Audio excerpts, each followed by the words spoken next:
আজকে কথা বলবো ক্রিকেটারদের এমন কিছু জিরো আইকিউ মোমেন্ট নিয়ে যা দেখে আপনারা সবাই অবাক হয়ে যাবেন। তাহলে চলেন শুরু করা যাক।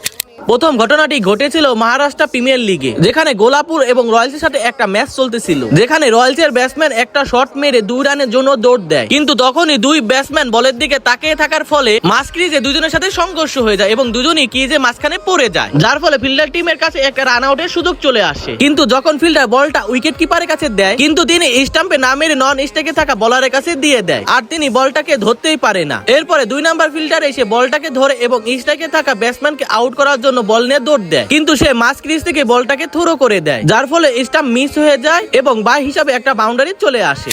পাকিস্তান ক্রিকেট টিম অর্ধেক ম্যাচ তো এই জন্য হেরে যায় কারণ তাদের ক্রিকেটের সব রুল জানা থাকে না। আর এটা বলার কারণ হলো এক্সাম্পল স্বরূপ বাবর আজমের এই ঘটনাটি একটু দেখুন, যেখানে তার জন্য ওয়েস্ট ইন্ডিজ টিমকে পেনাল্টি হিসেবে 5 রান দেওয়া হয়। আর ঘটনাটি ঘটেছিল হলো ওয়েস্ট ইন্ডিজের এক ব্যাটসম্যান লেগ সাইডে একটা শট খেলে, যে বলটাকে ধরার জন্য উইকেট কিপার রিজওয়ান মাটিতে একটা গ্লাভস ফেলায় বলটাকে ধরতে যায়, কিন্তু রিজওয়ান যখন থ্রো করে তখন বাবর আজম সেই গ্লাভস নিয়ে বলটাকে ধরে ফেলায়, যার ফলে ক্রিকেটের রুলস অনুযায়ী ওয়েস্ট ইন্ডিজ টিমকে পেনাল্টি হিসেবে 5 রান দেওয়া হয়।